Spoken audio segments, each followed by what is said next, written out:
Dis à quelqu'un, dans toutes les difficultés, je veux t'entendre, oh, ne le dis pas de manière famélique, n'est-ce pas? Je veux dire faible, n'est-ce pas? Ah, c'est son mot, c'est ce que ça signifie. Alors, dis-lui avec beaucoup d'énergie. Dis-lui ceci. Dis-lui, répète ce que j'ai dit tout à l'heure. Dans toutes les difficultés, se cache une opportunité. Regardez, ne le dites pas juste pour le dire.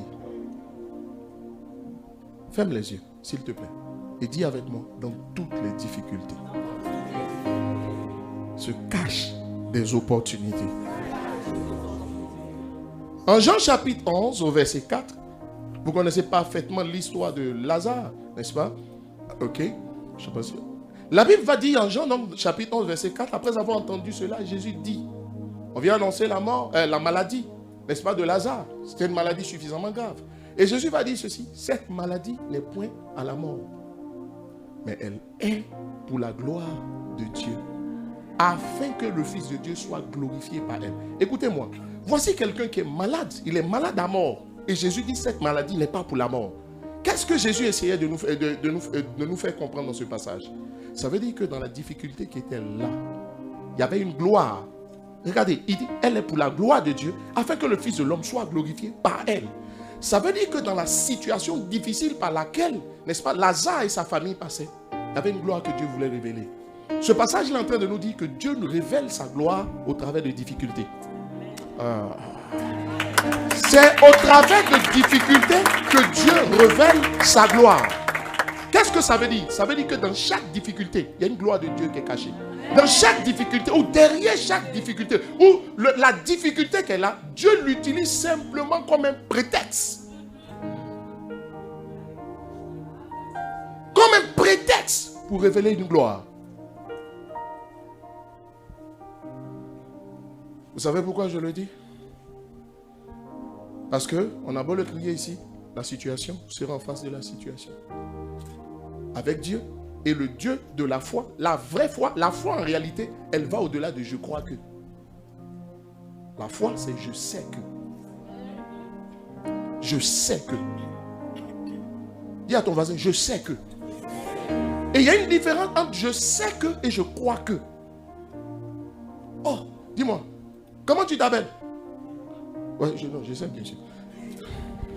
Je vous l'ai déjà dit. Kevin, crois-tu que tu t'appelles Kevin? Ah là, il réfléchit parce que j'ai dit quelque chose tout à l'heure. Ben si, il me dit, ouais, je crois. Ça veut dire qu'en fait, il a un problème.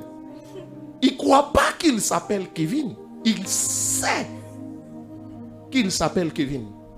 Tu me dis, crois-tu que tu t'appelles Charles? Tu crois si? Je dis, non, je ne crois pas. Je sais que je m'appelle ceci.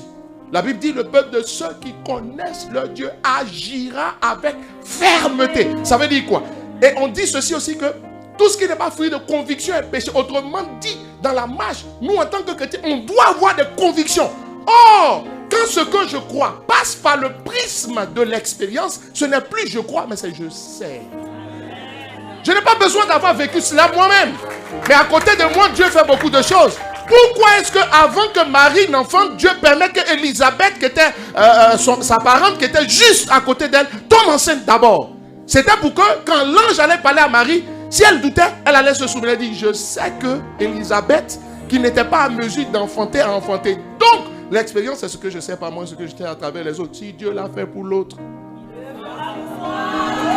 Quelqu'un peut-il dire Amen? Quelqu'un peut-il dire Amen? Il faut savoir identifier tes Élisabeth.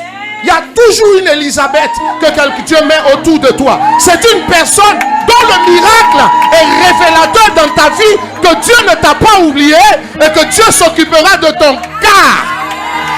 Parce qu'en réalité, quand tu regardes le cas de la personne, le cas est plus corsé que le tien.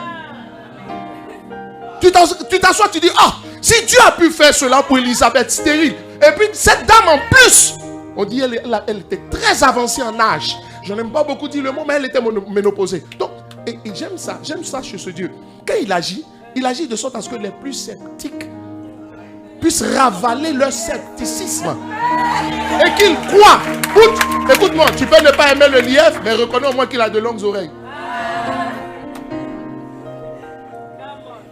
Bah, fais toutes les démonstrations que tu veux. Oh, vous savez, les oreilles du lièvre. Regarde tes oreilles, regarde ses oreilles. Tu sais, le poulet est plus long.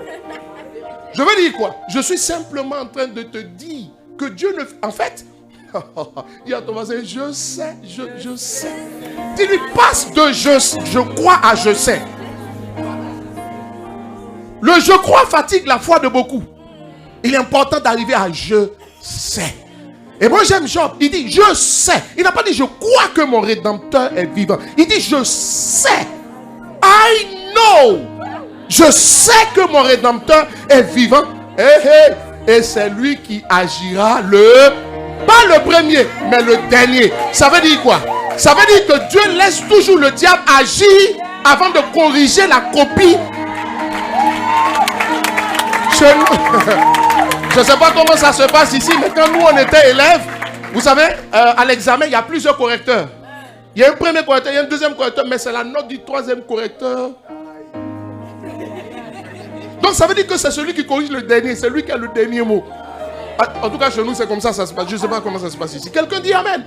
C'est pourquoi Dieu dit, laissez les enfants d'abord.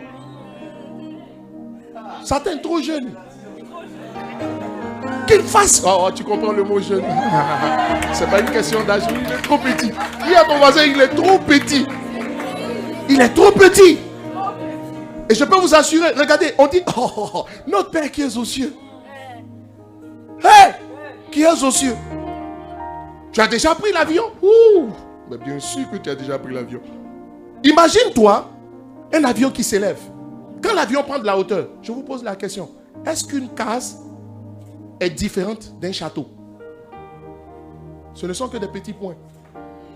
Ça veut dire que quand tu penses que ton problème est trop grand, comme Dieu est au ciel, quand il regarde, en fait, Dieu est étonné que toi tu sois inquiet. Parce qu'en fait, il demande à Gabriel, il dit Gabriel, viens ici. Appelle-moi tous les anges qui sont là-bas. Mais ce gars-là, je ne comprends pas son problème. Hein. Regarde comment le problème. Et tu sais quoi, il regarde depuis le haut. Il dit un petit problème comme ça, c'est pour un petit problème comme ça, il pleure. Gabriel dit, mais ouais, bien sûr, je ne comprends pas ces êtres humains. Ouh.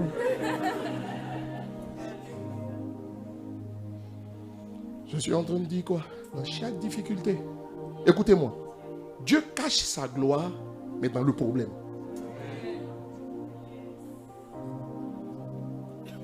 Pourquoi est-ce que quand Jésus est venu, il n'avait rien pour attirer les regards? Pour que tous ceux qui voulaient le mépriser, le méprisent bien.